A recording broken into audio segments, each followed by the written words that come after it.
everyone, welcome back. It's afternoon. We are going to Shade Tree Chocolate! so exciting, so fun, so yummy. So let's go.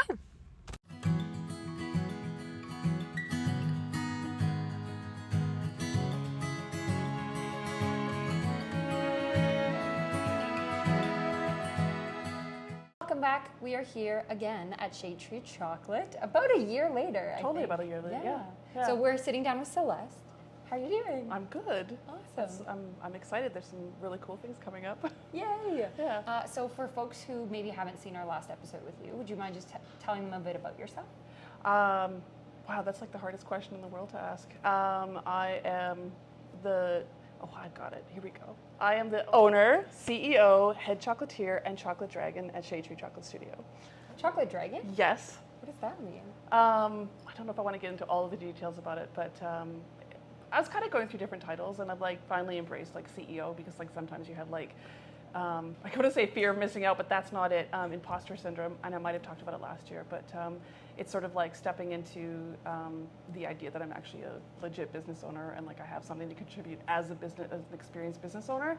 And then like the whole Chocolate Dragon thing is, it started off actually 2 years ago at the Energy Show, and I sort of like kind of gave myself the idea of the chocolate gatekeeper because I didn't want to be like that. I didn't want to be called the chocolate lady because I find like lady so dismissive. Like when you put something lady is pretty dismissive. And then I didn't know what the reception was going to be like when I was at the Energy Show because it's an oil field show. And so I was like, you know what, I'm going to say I'm the chocolate gatekeeper. Basically like, I'll happily share chocolate with you, but you've got to treat me with respect.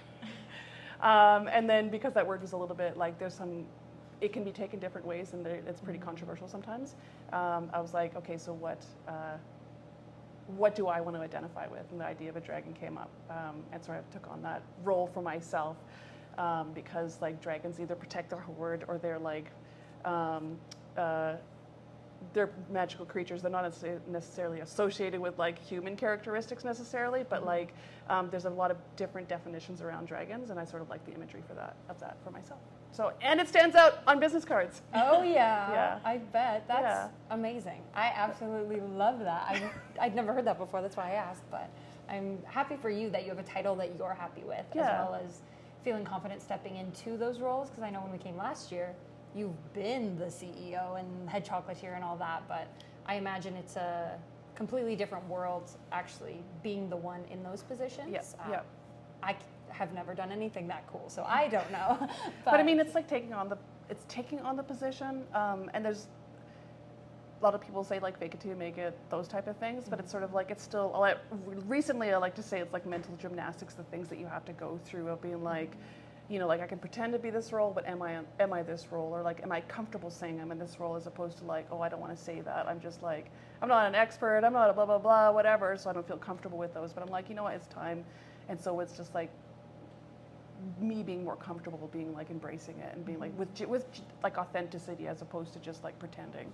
Yeah. So, yeah. Aww.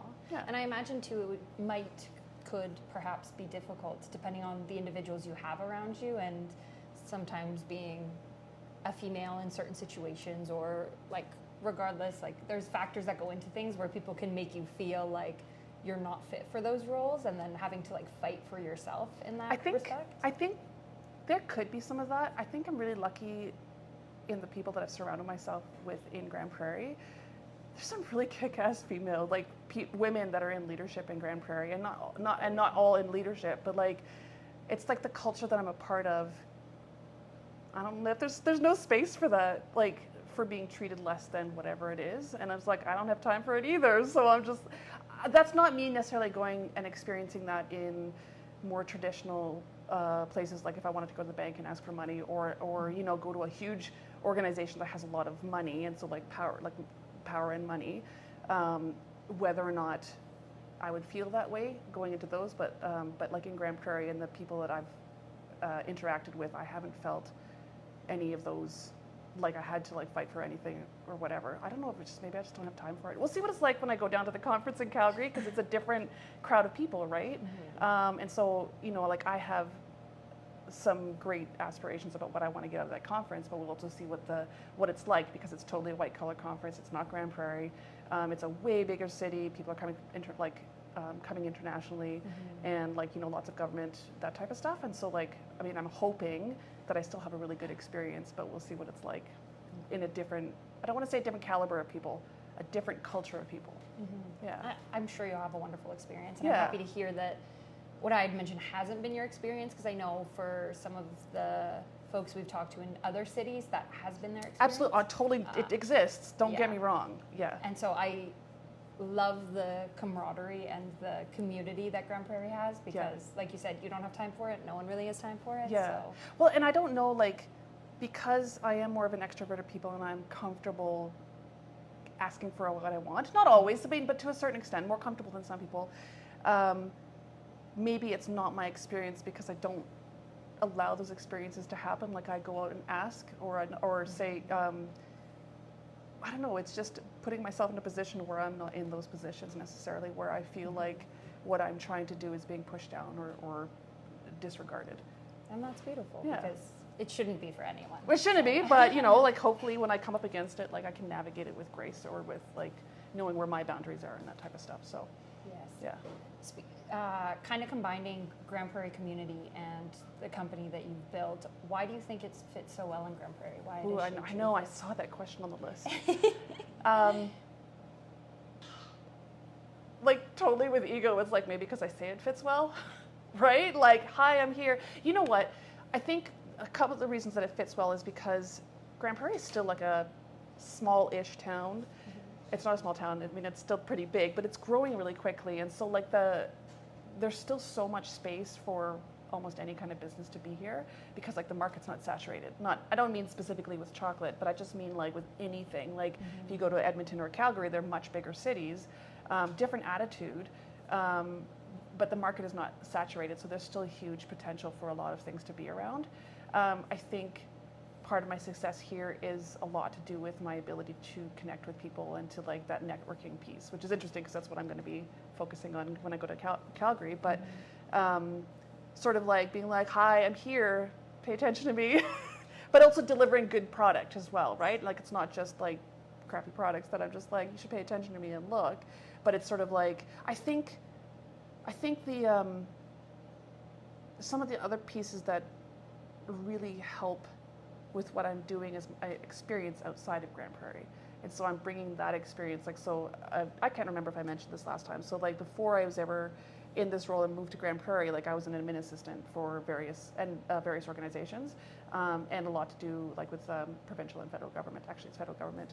And so like I understand like how corporations work, how, you know, white collar works, that type of stuff. And so I'm in a little bit more of a unique position being in Grand Prairie, that I have more of that experience. There's lots of those organizations in Grand Prairie, but there's also exponentially more other organizations that are like oil field or blue collar work or that type of stuff.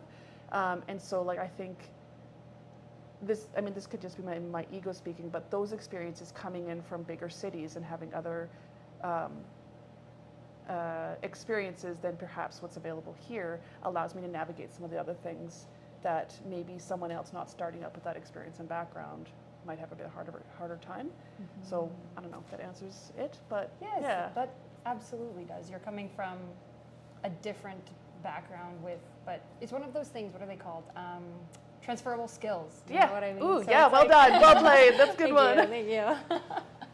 But you don't know those transferable skills until you're like forced to be like, I don't have whatever it's asking for in a job posting, but what are the other skills that I do have that like, oh yeah, I am good at that, or And then depending on what the job is, trying to either stepping into the role and then figuring out as you do, which is what I've been doing. Or just like when you're applying for a job, being like, well, like I've done this thing, which is kind of close to like that thing, which Well, I'm just thinking like, and I don't know if this is specific to Grand Prairie, but I think this is specific to how I'm gonna branch outside of Grand Prairie and not just be stuck as like a mom and pop shop, right? Local shop.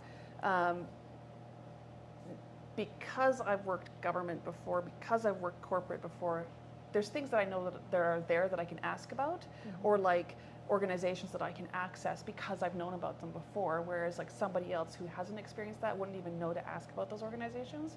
So like there's a conference, I think I mentioned it last time, Growing the North, and that happens here in Grand Prairie. And it's put on by the Chamber of Commerce and a bunch of, I think about 10 other stakeholders, but they bring in different, what was it, Tourism Alberta was here, like the Edmonton International Airport was here. They had some other government organizations here, but then they also had like local companies or some big speakers from like some of the big oil field companies as well.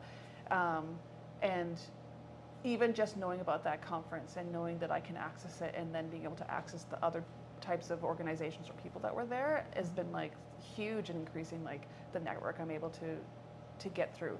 And so like right now I'm in, I don't want to say I'm in transition, but I'm still like, I know when you run a business, you're supposed to talk about like what's your niche, what's your like point of focus and that type of stuff. And I know that there's a piece missing for what I'm doing, and like moving in this direction, like maybe my shop is not going to be a traditional chocolate shop where you do all the holiday chocolate and that type of stuff, but like it moves into a different kind of niche where it's more about like the connection between organizations and stuff like that. Like I'm just thinking I have like custom molds and stuff that I do now.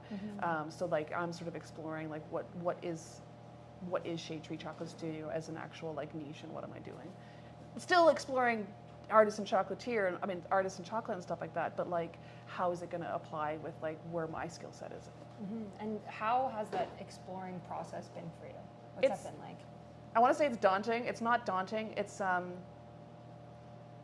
long because I didn't know what the answer was, and so like I've been open to the possibility that there's something different than the expectations.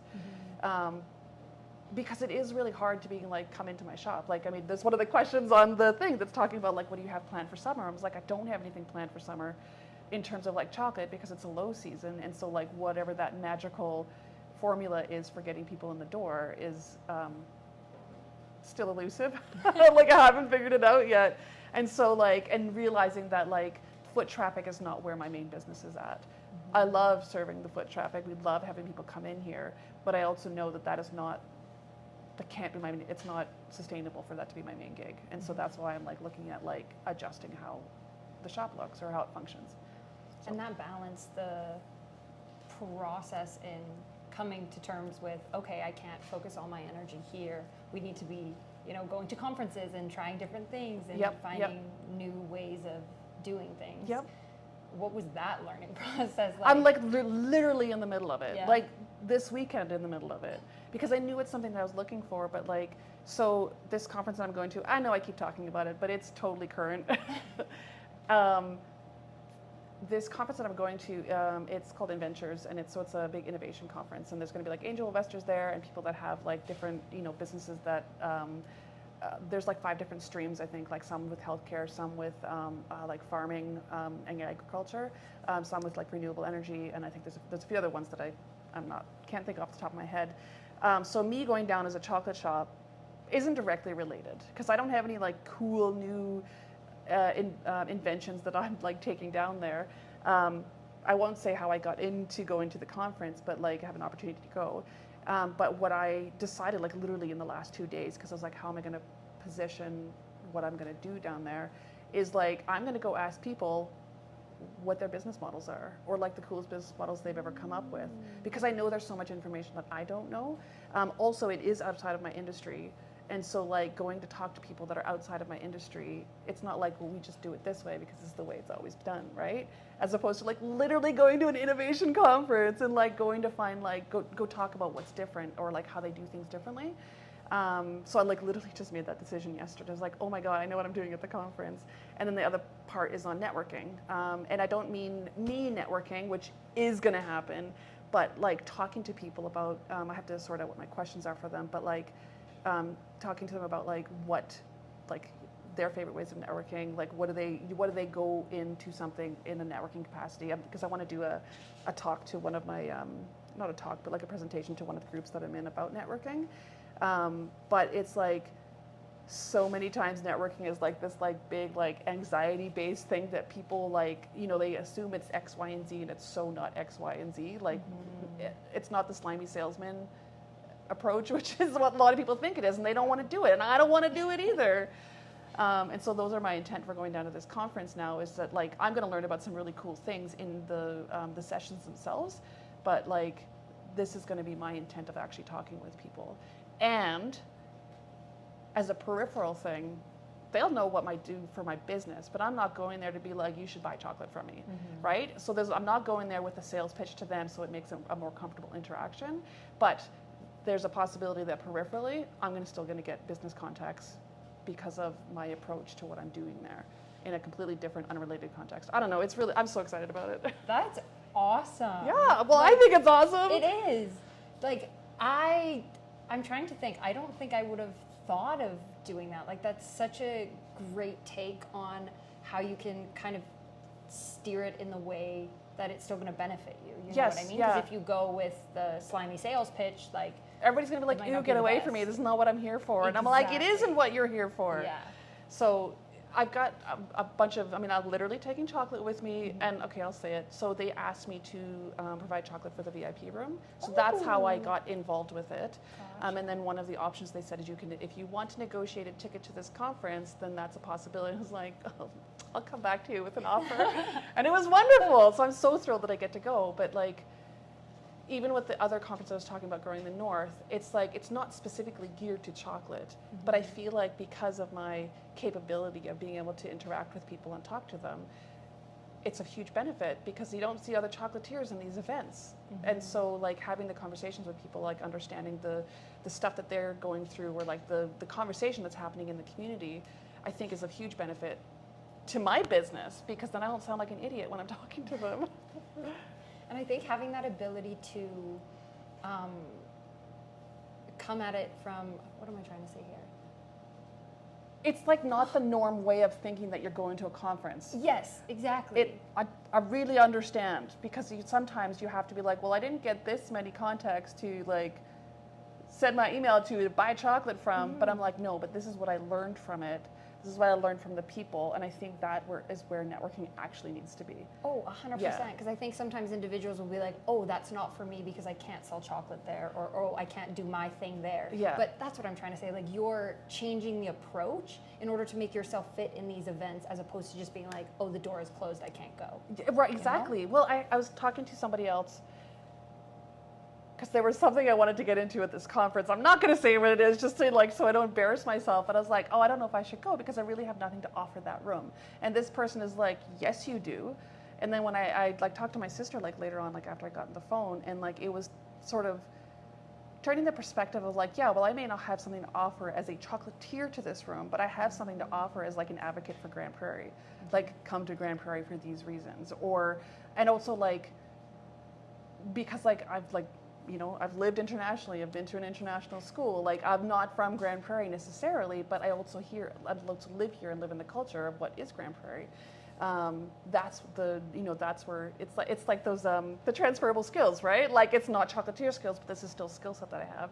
And like, it was just really neat to have that person say like, yes, you do, and remind me that like, oh yeah, maybe, she didn't say it like you don't have it from the chocolate perspective, but it was like, no, there's still other aspects that you can offer a room that you're in, and it may not be in this category, but it's in this one. And that's sort of what started making me shift the perspective. Like, I've done the perspective shift at other conferences as well, but it sort of was like, oh yeah, I should look at it from this angle instead of from this angle. And it's so much easier for me to sell my product if I'm not selling my product. Because then this is all things I've been like literally thinking about this past weekend. Like, if you go and have a conversation with somebody and you find out who they are as a person and not necessarily what they do, or I have that conversation talking about networking or like business models and that type of stuff, it creates that relationship. And it's not like you're not feeling uncomfortable because I'm asking you to buy something. We're just having a conversation. And that's it. And I'm not expecting anything from it necessarily, but I also know that that's how you build relationships. And then at some point down the future, not that necessarily it would happen with you, but I know that because people know that they can be comfortable around me, that I'm not going to necessarily like totally like push them for a sale or something like that, that I'm an easier person to talk to. Also, this is other things I'm thinking about too, is like, okay, so if I'm also going there and I'm a chocolatier, I don't have big money, right? They don't have to try to get something from me. They don't have to try to be nice to me because they're trying to get something from me. I'm a safe person for them to talk to. And so that still puts me in a position to have conversations that maybe other people can't, because I don't know. It's really fascinating. It is. Yeah. It's I think sometimes people might forget how much actually goes into running a business, Yep. you know, because they come in and they see the chocolate and they see you and like the people who work Yeah, this is here, the obvious stuff, right? Yes, the obvious things of running a business, but Yeah. then there's all that stuff that you just spoke about, Yeah. and like a million more things. Totally. I was like, you're going to get all of this stuff. This is what's on my mind right now. And this is, I think, good stuff that people perhaps need to hear, or like, you know, change their directions in the ways that they're thinking of. Totally. Like, no, maybe I do always have something to offer a room. Like, it's just empowering to think about. Yep. Like, But I'm I think gonna you have take to. But I think you have to like remember the transferable skills, the other experiences that you bring as a person, having lived X number of years, and then like, and even just listening, like listening to what somebody has to say and being like, oh, can you tell me more or something, and asking better questions. Because like there's ones that I really hate being asked, and it's like, how's business going? And I'm like, I don't want to tell you, because like I want to tell you the truth, because I don't want to just be like, it's fine, like don't ask me that question. Like, but I'll be like, I'll tell you what I'm excited about. I'll tell you what I'm looking forward to. I'll tell you the different perspectives that I have, or what I've freaking learned over the last year, because that's what I'm interested in. Because the other stuff, I'd be just like, I don't know, it's just frustrating. But those are the easy questions that everybody asks, right?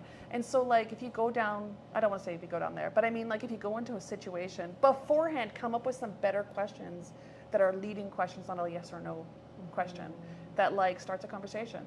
I don't know. There's a quote that I really liked, and it was like, okay, I got to remember it. And this was really specifically in context. I was watching a video where it had to do with children, but it's not just applicable to children. I think the quote is, connection primes the brain for like saying yes to stuff, like to doing stuff for you. Yeah. And I can't remember what the word was, and it was a better word than what I just said, but it's the connection piece primes the brain to like you getting a yes, or to people being agreeable to stuff. So. Because then you've built, like you were speaking about before, that connection, that relationship of like, oh yeah, this is a person, not just a business. Not just a position, or what can you do for me? Exactly. Yeah. And then too, with those questions that you're speaking about, it's so funny because they're like the safe questions. They totally But they're are. not like safe because nobody actually wants to talk about that. Absolutely. And so it's just like surface level sliding of like, yeah. And that's not networking. No. That's not networking. No. So. And then you've just had like a semi-awkward, unfulfilling experience, and you don't really have a contact. Like. It's totally. And like, it's easier if I don't have a contact. Maybe, I don't know, there's some stuff that I still have to clean up on my end, which is more follow-up after, like when I do get a contact. So I'm completely aware that there are some things that I need to be better at. It's a learning process. It totally is. But I don't know, running a business is exciting. It's hard, but it's really exciting. Yeah. Speaking of the learning process, what are some things maybe that have changed for you over the past years, or that you've learned over the past year? I think this idea that my business model has to change because of what's happening right now. I don't want to say it's not working, but it needs something slightly different. So yes, there's some good stuff here, but there's other things that are like there's a part that's waiting, and I don't know what that part is. And it's funny because it happened with chocolate. Like I was a coffee shop first, and I knew there was a piece missing to it, and I didn't know what it was until all of a sudden chocolate opened up. I was like, oh, that's what that was. But I also trusted that it would show up at the right time. And so, but I think this is like, I've realized that what I'm doing right now is not the full picture. And so I'm like, I don't want to say I'm hoping that the full picture shows itself. I'm actively working towards that picture, like revealing itself. I don't know. It's not that I'm not making decisions on which way I need to go, but I think the reason why, like, you have to do the thing first to get a better understanding of if that thing is working or not. Or have a more visceral understanding of what's going on in the situation, so that when you do change perspective, you understand why that other position wasn't the right fit or whatever, and then you change it to be like, okay, I understand why it wasn't working, and this is what needs to work, or how it's going to work, or something like that. So I don't know. Yeah. Everything you're speaking about, you just seem so proactive and so adaptable and like willing to go with what happens, which I think some people might, like, I think, you know, we all have bad days and we all like struggle sometimes with getting over things when they don't work the way that I still struggle with that. Absolutely. You're just getting me on a good day. We come 2 days later and you're like, oh my goodness, this is the worst thing ever, I quit. Why did I sign up for this? But with those goods and the bads, what would you say is probably the most challenging aspect of the chocolate work and the actual business running work? Oh, staying on task. But that's me, right? Oh, interruption, honestly. Because I have such a hard time staying on task, the constant interruption for me is like, it's an Achilles heel. And I'm fully aware of it. My staff is aware of it. They're so good at like Revealing. we're going back this tracks. way. Like, oh, thank you. But they also don't judge me for it either, and which I really am so thankful for. Whereas I know people can get really frustrated with it, but it's like, oh, we just like steer her back over this way, and then off she goes again. The wearing of a multitude of hats is a lot. It's a lot. But you have to wear those hats to understand those hats first before you can like give them over to somebody else. Because I don't think, maybe my brain wouldn't let me, but like to just trust that somebody else is going to do something that I don't understand the ins and outs of, then I don't even know where to be like, hold them accountable if they're not doing their job. So, I don't know. Did I answer your question? I hope I did. Yeah, absolutely. I've never thought about that before. Because for me, I've always just been like, I don't know how to do this. You do it. And if you want to teach me, that's great. But I think figuring it out and actually being present the entire, like, through the process so that you know those ins and outs. Oh, I'm still, don't get me wrong, like, I'm still learning a lot. As we all do. Oh my God, I life's learning. heard a quote last night on Instagram. Yes, I scroll Instagram, probably too much. Okay, what was it? I have to remember because I was like, right, I hate this quote. It's so good. I love those quotes. Like, I hate them, But I it love was them. so good. And it was like, because you know this, when you hear it, you're like, yes. Okay, let's see if I can get it right. I don't even know who it's from. It was some internet dude, and he quoted it from somebody else. The magic that you are looking for is in the work that you are avoiding. Okay, didn't need to call me out like that. I know, and I'm just like, don't look. I'm like, so I was like, I think I have to like find that and put somewhere so that like it's not. Don't get me wrong. Sometimes you are avoiding things because you don't have an answer yet. But sometimes you're avoiding things because it's so much easier to daydream about things than to actually do the work. And then when the actually of the working happens, and it goes back to like when you finally do the work, then you get the first-hand experience of that work, and then you get to make a decision about whether it's working or not. Or you like, yeah. Anyway, that was a good quote. That was a really good quote, actually. That's what I was like, yeah. I felt totally called out. I'm like, it's so inspirational, and it called me out, and like, it's not wrong. I hate them for it, but I love them for it because I needed to hear it. Yeah. So. It's phrased so nicely. When you are doing that work, though, what is the most rewarding part of it? When the magic happens. Yeah, I should have. Yeah. What's your magic moment look like? I don't even want to say going to the next level because like this is like all like common things people say, and without understanding what those cliches are. God, I swear to God, I talked about this last time. The idea of cliches, but then like really understanding what a cliche means for yourself and how it applies to what your circumstance is. I'm just thinking about the times where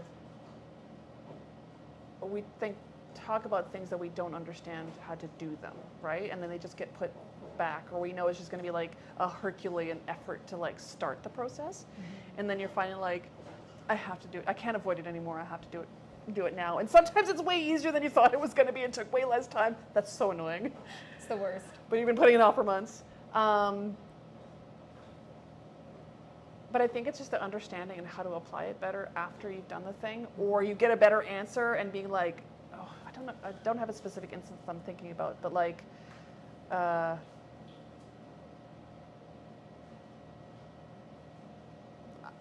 like the things that you're avoiding because of X, Y, and Z. And I know like I'll probably get more business if I go and follow up with those emails that I'm supposed to be following up with. Or I don't know. I think we have to move on from this question because I don't think I have a good answer for it. That's totally fair. You have all the answers. They're just in a couple different spots. They really always. Like, that's okay. We'll probably come back to it later on anyway. Okay, that sounds good. I don't have a better one then. Steering more towards the chocolate itself. Da, da, da, da. I was going to ask, if someone was coming into the shop for the first time, what would you recommend that they try? Well, we usually have a series of questions that we ask, and it's like, what kind of chocolate do you like? Do you like dark chocolate, milk chocolate, white chocolate, that type of stuff? And some people don't like chocolate at all. It also depends on if they're going after a gift or not a gift, because there's chocolate that you buy for yourself, and there's chocolate you buy for other people. Sometimes the chocolate you buy for yourself is for other people, but I think it's sort of like, it's that relationship building piece again, and it's not intentionally meant as a relationship building piece, but it's like finding out what someone, like leading them through questions so you can get to the answer that they're most satisfied with. Because I mean, like, it can be overwhelming if you're in the shop for the first time and you're just like, I don't know what to order, or you look at the coffee menu and you're like, can you just tell me what's different? Just tell me what your favorite is so I have a place to start. Because when you have a place to start and the next time you come back, you're like, okay, now I know kind of what I want and what I want to get. Our salted caramel, I know I showed this last time. And our sponge toffee, these are our top sellers in the shop. That's usually what we start with, just because we know that a lot of people like them. Like for me, I'm not a caramel fan. Like this isn't my jam. It's not that I don't like caramel. I like crunchy things in my caramel. But there is a whole subset of society that loves caramel, loves it. I will happily serve them. So those are the things that we usually start with. This is sort of like, these are the top sellers. But then if you find out that they want something a little bit more niche, or they're like wanting to like, they're comfortable branching out into something that's a little bit more unique. I'm trying to, do we have anything here? These guys are awesome. These are white chocolate with candied fennel and lavender. And so there's like some really interesting flavor things that I like to play around with. Ooh, this is actually really new. This is our 54% chocolate, but it's got spearmint oil in it, so it's very nice. And I don't have them right now, but I had tried my hand at making chocolate from from actual like beans to the final product. Yeah. So like we've tried our hand at marshmallow. Like I have a subscription box that like we're experimenting things with. So this is literally, it's a week ahead. This is our chocolate subscription box for this month. It's just literally going to be a brown bag. But this is our first time, see, maiden voyage, that we're trying our hand at making fudge, because like I was shown by somebody how I think their family is Mennonite. No, is it Mennonite? I can't remember right now. But they have like traditional recipes that have been handed down through the family, and so she actually showed me how to do the crystallization for, they called it fondant, but I'm pretty sure based on my other reading that's actually fudge. And so like, I get to geek out over really interesting things, like growing crystals is pretty cool, and I mean fudge crystals, not like no other quartz, type of crystals, not like quartz crystals. But so this is like something that we're stepping into, and this actually ties into like business models, right? So I'm not, for me, in my opinion, fudge, not wrapped this way. This actually looks really good, but like, actually, let's open it up because it just looks like brown fudge. Like this is not how it's going to be the final product, but it's fudge. It's not pretty, and like it's more of a, when you have different positionings for brands, like you've got like fancier stuff, and then you've got like more mom and pop stuff, or like you walk into a chocolate shop that you can tell it's like a small local chocolate shop and it looks different, and like a fudge shop is a different feel than like a shop that sells things like this, like a painted chocolate ball. It's a different thing than a brown lump of fudge. So one of the things which is neat in terms of like the branching out into different business models, I really wanted to try to make this because I know that there's a gap in the market for fudge, for really good fudge. Like I'm not going to sell fudge if it's not good, just so we're clear.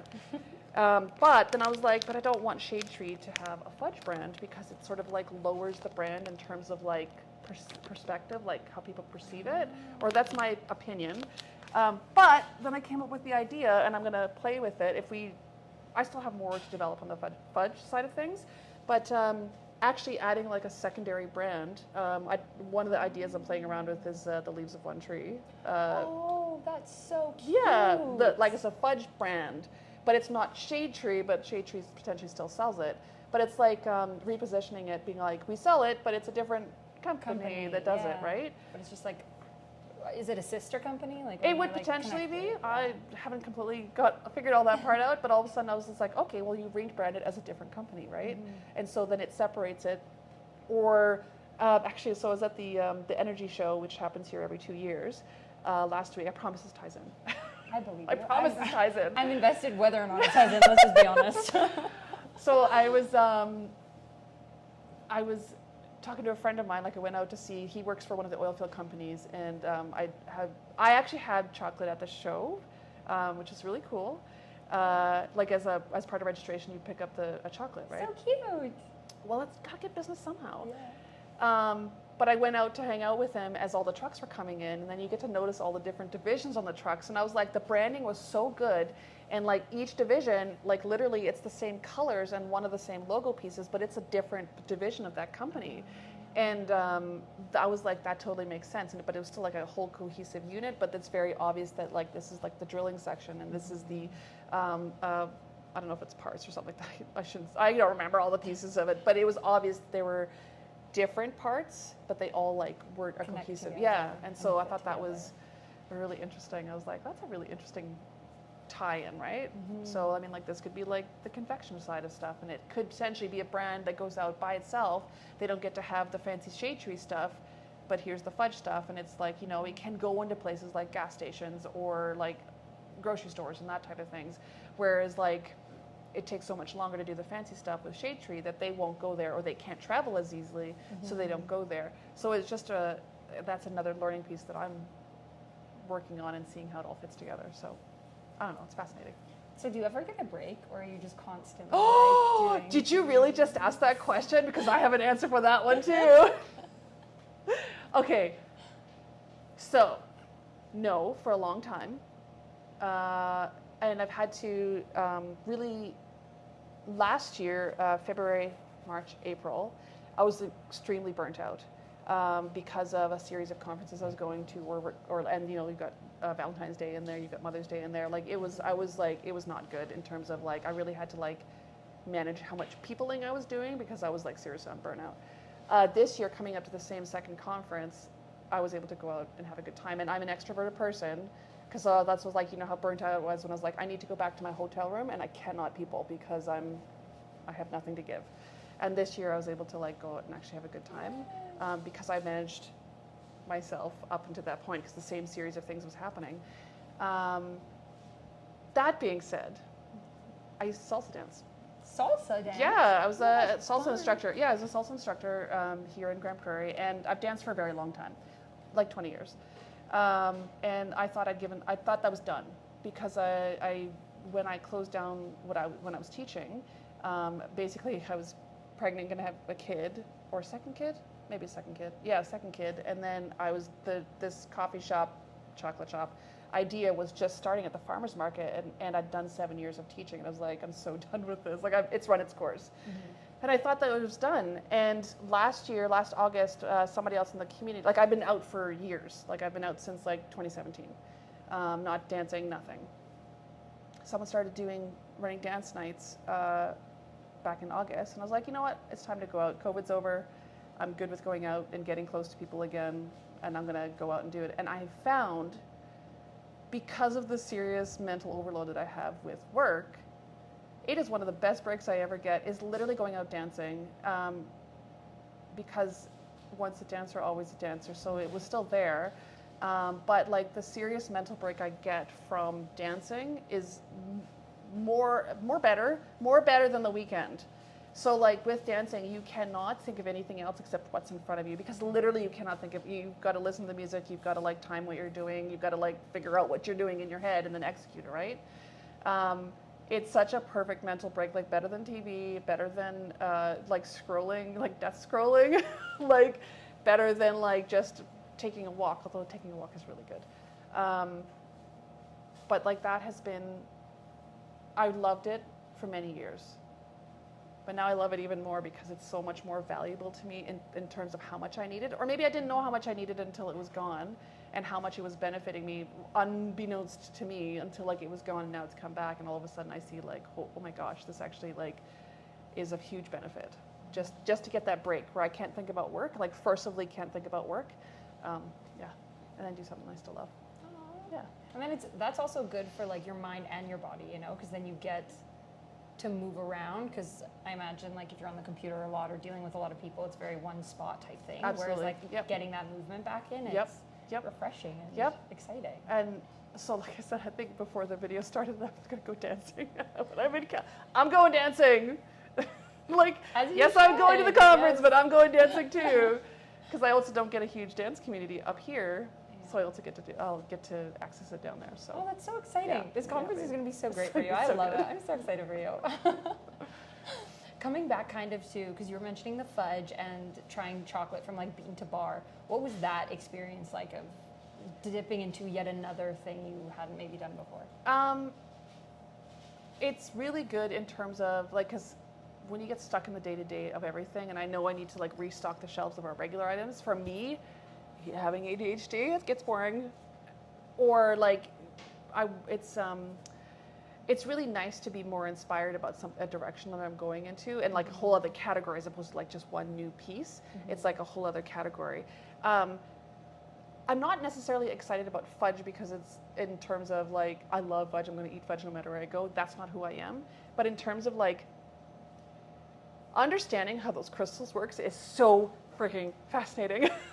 Like, and getting it right, because you can have fudge that's like super grainy and not a really pleasant experience, to like stuff that's super creamy and you're just like, this is wonderful. This is amazing fudge. And so like, taking it from like not knowing how to do something and it just seems like magic, that you just get frustrated because you can't figure out what that magic piece is, to actually understanding what the process is. All of a sudden, like the veil is lifted and you're like, oh, I understand what's going on. You can see the light. Yeah, but it's also like, I don't know, it's like that sciencey, geeky, like fascinating, like, and we make something cool that you can eat out of it too.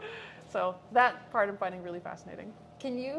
This might be totally impossible because I don't know anything about the crystals or about making fudge, but can you like condense it into like overly simplistic?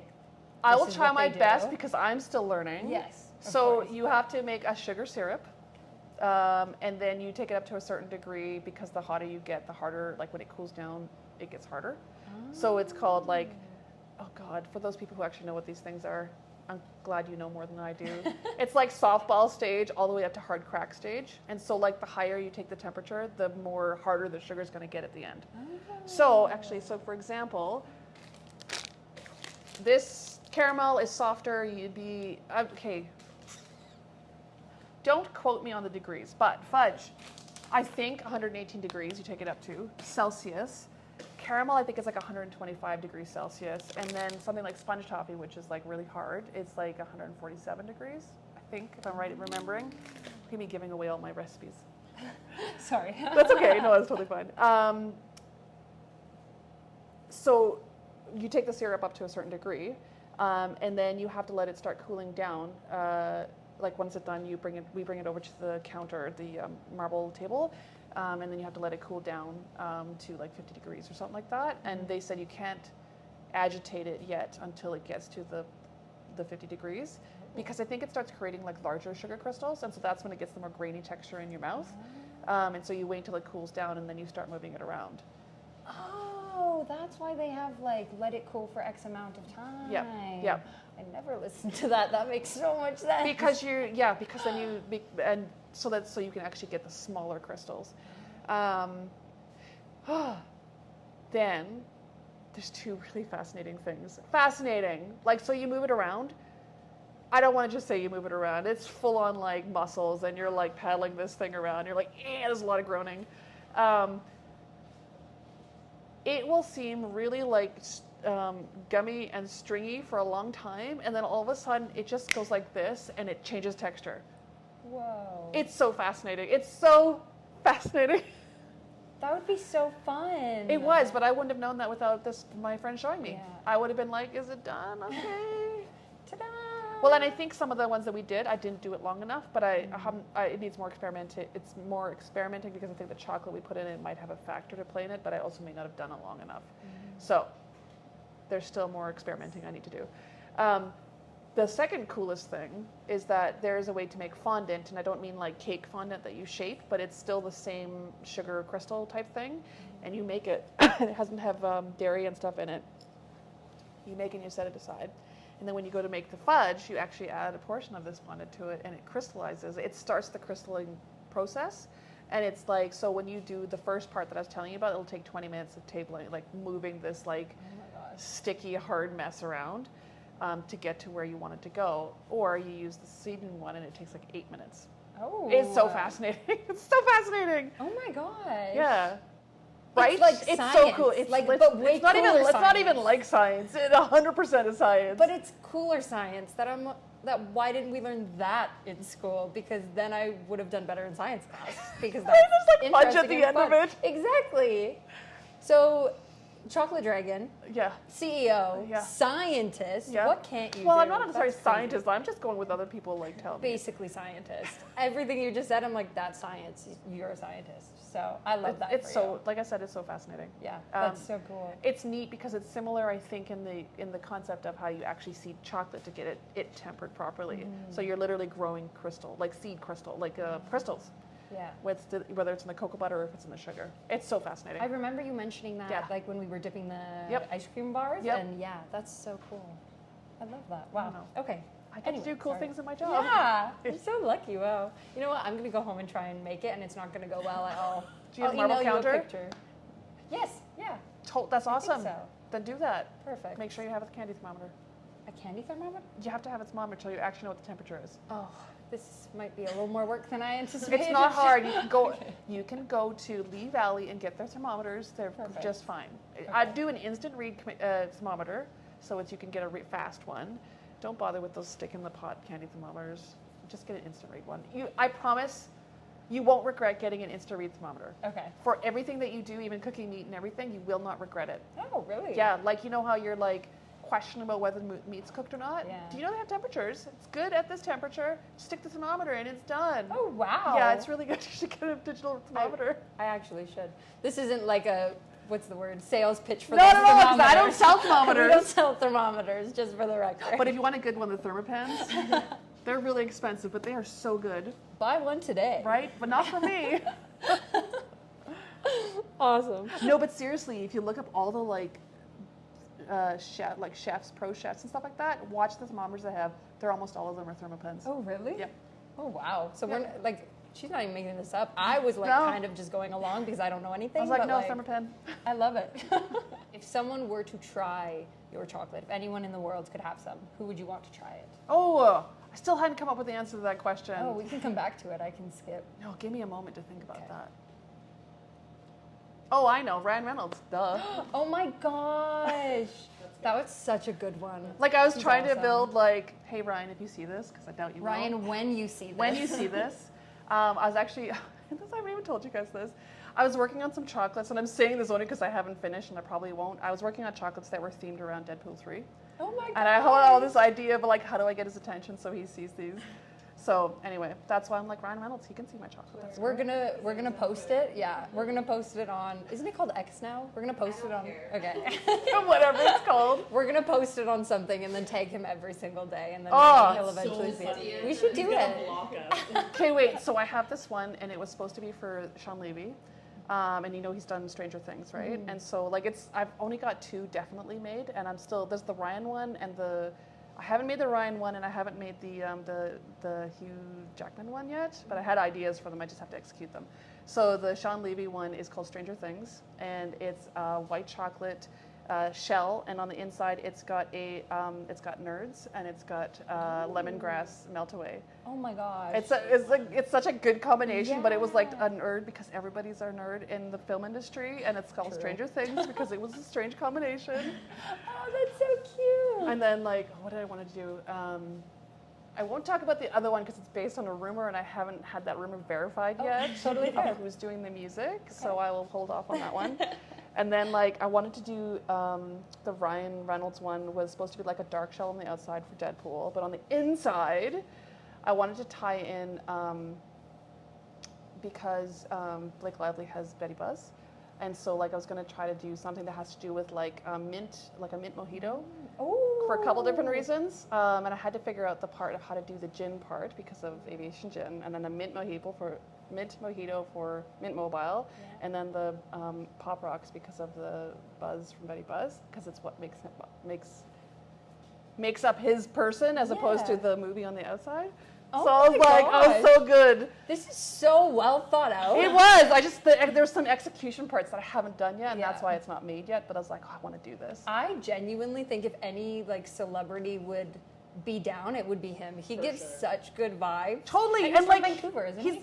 He's totally a genius at like multi-marketing, like 3 different things in one advertisement. I'm like, every time I'm like, well done, so good. I'm so happy. I think you should reach out to him. We'll reach out to him for you. Yeah, well, Be like, sure. hey, just so you know. And then the Hugh Jackman one was going to be something with coffee because he has a, I don't know if he's still associated with, but he had like a coffee nonprofit, I think, in Australia. Oh, cool. So cool. And coffee and chocolate, yeah. Oh yeah, such a good mix. Yeah. You can't go wrong. So those were my ideas. So yeah. Those are awesome. Yeah. How do you come up with the, well, I guess for the celebrities it's kind of, you have a direction, but in regards I to didn't have a direction at first. Like seriously, this idea has been going on for like before the writer's strike.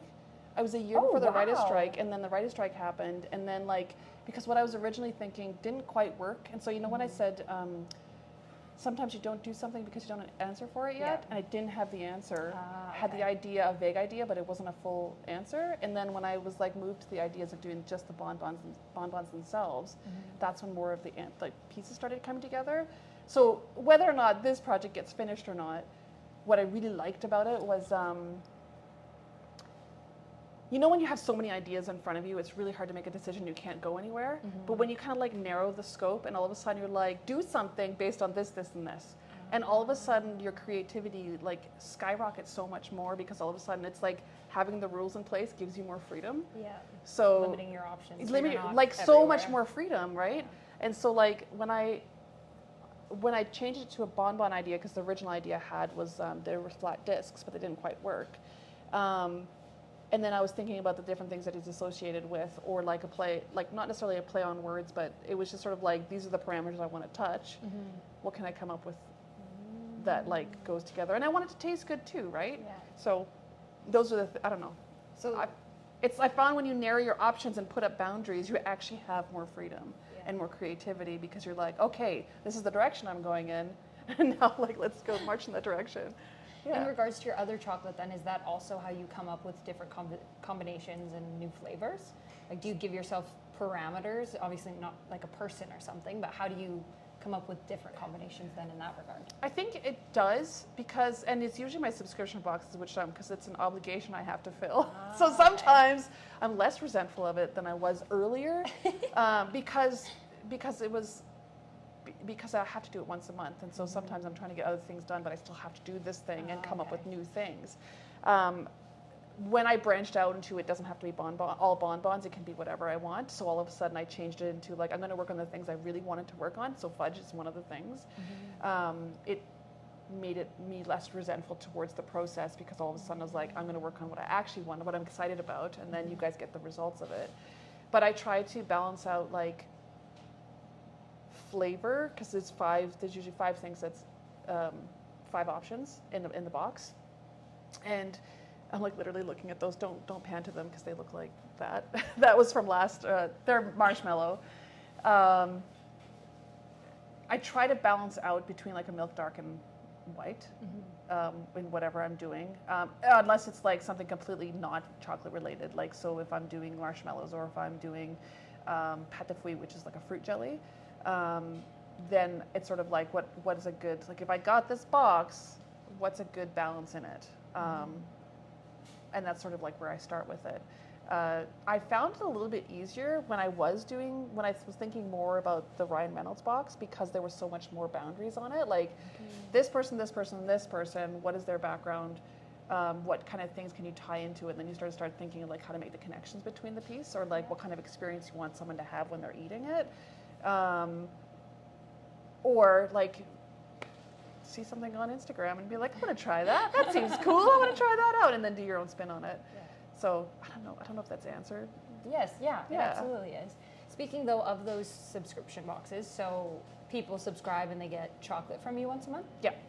And then is that just for Grand Prairie residents? It's mostly for Grand Prairie, because shipping doesn't happen as much. And so like only shipping out one box is definitely a lot more of a burden. I'm sorry guys, I know. Sorry everyone, just move to Grand Prairie. I mean, but if I've got like hundreds of orders, no problem. But it was like Never mind. one or Everyone two. just start ordering. Yeah. And so like the whole shipping side of stuff has been a little bit more of a challenge for me in terms of like I either have to go all online and start making sure that I have enough, because it's like process, right? If I'm like to stop everything I'm doing to ship one box out, Yeah, that's a huge interruption, as opposed to like I have to stop what I'm doing and ship out 50 boxes. That's a way different story. Oh, absolutely. And so that's sort of why I took off the shipping. Plus, shipping from Grand Prairie is not cheap, right? And so yeah, I don't know. I got more work to work on that one. Some of the other things that are a little bit harder too is like, for example, these guys, they're really cool, but they don't ship very well. They'll break them. And so like this is another piece of the business that I haven't sorted out, is like packaging on a different scale, right? Like, you know, how do I start finding, you know, like, because you can get like thermoformed pieces that will go inside to hold the ball in place, but like I'm still into like, where do I go find those companies? How much is it going to cost? Like, do I have to have a set? You know, I can't afford to do like, this packaging has this packaging and this packaging has that, you know, like it's all different pieces. You sort of have to be like this is the one packaging I have and it does this many functions for it, as opposed to like, you know, I don't have space for all the packaging, let alone pay for all the different packaging. So it's part of the learning process of like, how do you scale up? How do you run a business? Yeah, a lot of learning to come So much through, learning. but hopefully fun learning. It is. The science was really exciting to me. It is. So you spoke about the conference. Yep. Is there anything else coming up that you're super excited about? Grand Con, which is which is a trade show. So it's like a Comic-Con, but it's in Grand Prairie. We're going to be talking about it next week, about what we want to do for it. I find trade shows really fascinating because there are people go to different trade shows for different reasons. Like the trade shows at Christmas time, they're gift shows. People are finding gifts to give to other people, whereas the ones earlier in the year are more about like, I'm going there to buy stuff for myself. And then like trying to figure out what chocolate to bring I'm still in the learning process of that. Yeah. So like Grand Con, in terms of like sales, it wasn't a fantastic sale. In terms of, I just brought my regular stuff because I didn't know what to bring. And so it wasn't the right mix of stuff, but it is such a well-run show. The atmosphere was fantastic. And I'm like, I'm definitely going back. I don't know what it's going to look like, but I'm going back because it was such a good environment to be in that it excited me to go back. And I actually, like, I don't know, it was just so different with people walking around in costumes. And like, it's so much more interactive and like welcoming in terms of like people interacting with each other. Yeah. And I was a vendor, not even just a participant. But that had such a good sense of community there, and that really makes me want to go back. We're excited about, Jordan, one of my employees, also is in the creative space as well and does some trade shows. So we're like really excited next week about actually talking about what we're going to do for Grand Con. Aww. With a specifically like theme oriented, as opposed to I'm just going to bring my caramels or whatever, like the regular chocolate that you can get at the shop. So yes, I'm looking forward to that. That's so exciting. Yeah. And then moving even further from just close-up things you're excited about, in future, where do you hope to see Shade Tree in like 5 years? Like taking it even further? Outside of Grand Prairie, honestly. And I don't mean not in Grand Prairie anymore. I mean like not just local to Grand Prairie, but like out. And going back to the piece about like business model and how it's going to change, and like how could what I do serve other communities in terms of like business community or more corporate type of stuff. That's where I'm looking for that answer of like what the business model looks like. And so like I'm starting to get better results in that direction. Like, so now I have, I think like 7 or 8 custom mold customers. And so like I make like little chocolates for them to give out at trade shows or to customers and that type of stuff. And so like all of a sudden, I'm not sure what happened, but all of a sudden it was like something shifted, and maybe it was just in me and being accepted to be like, yeah, it's expensive to get the molds, but this is what it costs after. And also not being like, it's not for everybody, and I'm okay with that. These are the type of organizations that I'm going for, right? Like ones that I like believe in what they're doing and that they want to, like my stuff is co-branded with theirs. It's not, I don't just slap their stickers on it and off it goes. Like my brand is co-branded with theirs. And it's like a cute little like custom mold piece. And so like there's that connection piece of like one organization wanting to connect with either their clients or people coming through. to make a good impression on them, and I kind of want to be a part of that, and being like, so like, I don't just be like, yeah, I'll just do what you ask me to do. Like, so what I feel like I offer as a company when people come to me to do that stuff is like, I'm going to ask you what the purpose of it is. I'm also going to look at the logo you're asking me, or the image you're asking me to put on chocolate, and be like, if it doesn't look good, I really don't want you to do it. Like, it doesn't, because it won't serve its purpose, which is like making a connection with people that you're giving it to. Because I want it to be successful for them. I mean, yeah, sure, I guess I could just do the stuff people are asking me to, but I want it to be successful for them. And so this is like the brain that they're engaging is like an artist brain as opposed to just like a swag company brain. And so those are the people that are looking to work with somebody like that. That's what I do. Yeah. Then last question. I feel like you've already given us so much advice, but what Advice? I'm so full of advice. No, like advice and quotes and stories and moments and just like learnings, you know? I better learn something. I'm over 40. I should have learned something by now. So what would you say is the best piece? What would you say is the best piece of advice you've received throughout your life?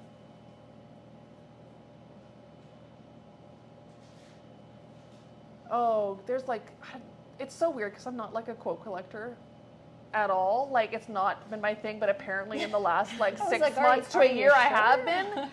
But it's like, I think I understand them now, and that's like, I need to like keep that in front of me. There was one, I'm trying to remember what it was because I wrote it on a piece of paper in my bathroom, and it was like, it's something along the lines of like, you're born for this. Like the stuff that you're doing, or like, actually that's not what the quote said. I think the quote said, because that's another piece, but like accessible excellence, that's what it was. Accessible excellence. Yes, and it was I'm so sorry, I can't remember everybody's name. It was an actor. He was come on, he was in Black Panther, and he was like you know who the head of the guards were? It was her husband. He like rode the rhinoceros or whatever. I've honestly seen. I can't remember. Oh, you should watch it. It's so good. It's a cultural moment, just so you know. Okay, I will watch. Anyway, so he said it. I'm so sorry, I don't remember your name right now, but I'll find it later. But you've made a big impact because we're talking about it. So he said something about accessible excellence, and I liked that. The phrasing. The juxtaposition of the two words, as opposed to like excellence, but there's like this barrier to getting to it. Yeah. But I really liked that, and then there was also I don't know, there's lots floating around my head apparently, but it's like being able to define yourself in like slightly outside of the norm ways that really speak to yourself. Yeah. That's beautiful. Yeah. Well, thank you so much. So I don't know if that's great advice, but you know. I think it is. I mean, I'll take it.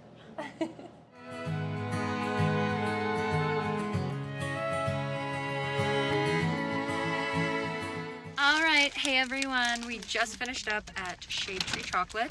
So much fun. Celeste is literally amazing to speak to, so I highly recommend not only going for the chocolate, but also going just to chat with her. Company.